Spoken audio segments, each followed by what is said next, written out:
Hi friends, welcome to our channel Sai Vijay Sri's Kitchen. Friends, இன்னைக்கு இந்த வீடியோவில் instant தட்டை நல்லா கரகரப்பாக மொறுமொறுப்பாக இருக்கும். இந்த தட்டை சிம்பிளாக ஈஸியாக எப்படி செய்கிறதுங்கிறத இந்த வீடியோவில் பார்க்கலாம்.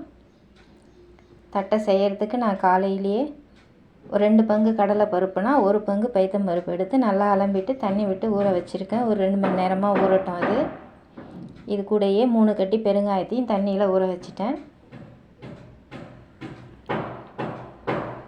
இப்போ எல்லா வேலையும் முடிச்சுட்டு தட்டை செய்ய வந்திருக்கேன். 2 மணி நேரத்துக்கு மேலே ஆகிடுத்து.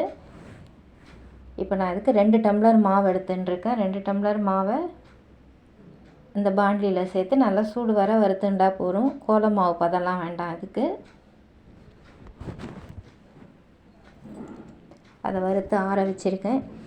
இப்போ நான் இதுக்கு காரத்துக்கு ஒரு 12 வத்த மிளகாயும் ஒரு குட்டி தேங்காயில் ஒரு மூடி தேங்காயும் எடுத்து சில்லாக அதை கட் பண்ணி வச்சுருக்கேன். இதை இப்போ ரெண்டுத்தையும் நல்லா நைஸாக பொடிச்சிட்டு வந்துடுறேன். நீங்கள் வேணால் கொஞ்சோண்டு தண்ணி விட்டு நல்லா கட்டியாக அரைச்சின்னு வரலாம். நைஸாக அரைச்சிக்கணும்.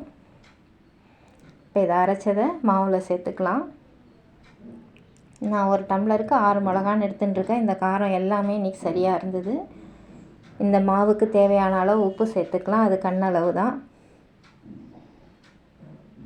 இப்போ இது கூட வறுத்து அரைச்சி சலித்த உளுத்த மாவு, இதுவுமே கிருஷ்ண ஜெயந்திக்கு அரைச்சது தான். ஒரு 1.25 ஸ்பூன் சேர்த்துக்கிறேன் நான் உளுத்த மாவை. இது கூட 1.5 ஸ்பூன் வெண்ணெய் சேர்த்துக்கிறேன். ஊற வச்ச பெருங்காய தண்ணியும் சேர்த்துப்போம்.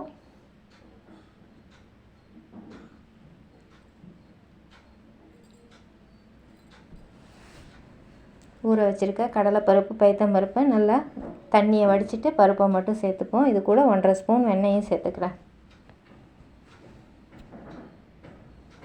இதெல்லாம் நல்லா சேர்த்துட்டு நல்லா கலந்து விட்டுக்கலாம்.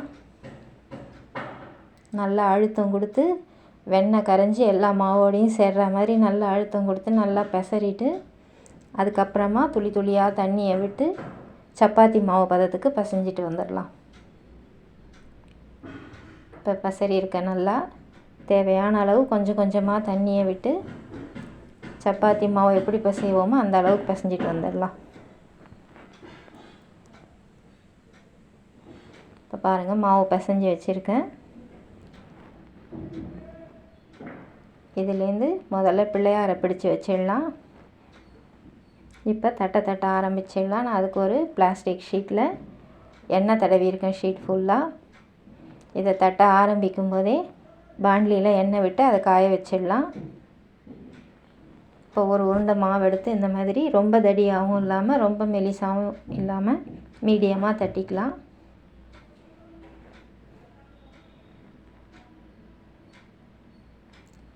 தட்டுறதுக்கு ரொம்ப ஈஸியாக வருது கைக்கு. இது அது மாதிரி கடலைப்பருப்பு பைத்தம் பருப்பு சேர்ந்ததுனால டேஸ்ட்டு நல்லா இருக்குது. இந்த மாதிரி தட்டிட்டு எண்ணெய் காஞ்சிருக்கான்னு பார்க்கலாம். நல்லா காஞ்சிருக்கு எண்ணெய். இப்போ ஒன்று ஒன்றா மெதுவாக சேர்த்துக்கலாம் எண்ணெயில்.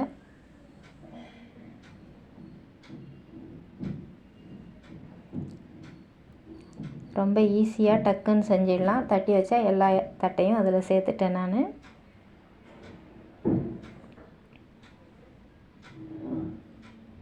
நாங்கள் இதை எல்லடம்போம், சென்னையில் இதை தட்டைங்கிறாங்க. இப்போ அடுத்த நடைக்கு நான் டபரா வச்சு அதை ஷேப் பண்ண போகிறேன். அதுக்காக 5 பீஸ் எடுத்து வச்சுருக்கேன். இந்த மாதிரி வச்சுட்டு இன்னொரு பக்கம் இருக்கிற மைக்கா ஷீட் எடுத்து இந்த மாதிரி மூடிட்டு டபரா ஒன்று மேலேயும் வச்சு ப்ரெஸ் பண்ணால் ஈவனாக 5ம் ஒரே சைஸில் வந்துடும். இப்படியும் ட்ரை பண்ணலாம்.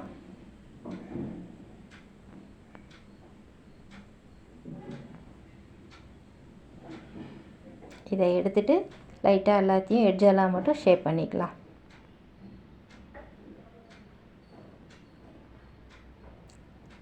அடுத்தது 3வது இந்த மாதிரி சப்பாத்தி மாதிரி கொஞ்சம் பெருசாக தட்டி வச்சுருக்கேன்.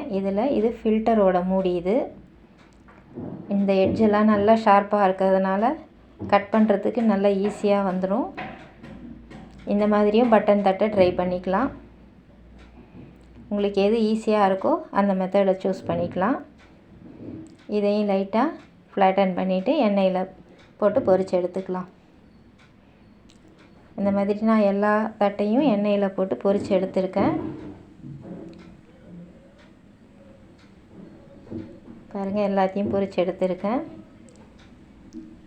எவ்வளோ கிறிஸ்பாக இருக்குது பாருங்கள். இது ஒன்று எடுத்து உடச்சி காமிக்கிறேன். அவ்வளோதான், ரொம்ப சிம்பிள் இது. இந்த மாதிரி நீங்களும் ட்ரை பண்ணி பாருங்கள். இந்த வீடியோ உங்களுக்கு பிடிச்சிருந்தா லைக் பண்ணுங்கள், ஷேர் பண்ணுங்கள், மறக்காமல் சப்ஸ்கிரைப் பண்ணிக்கோங்க ஃப்ரெண்ட்ஸ்.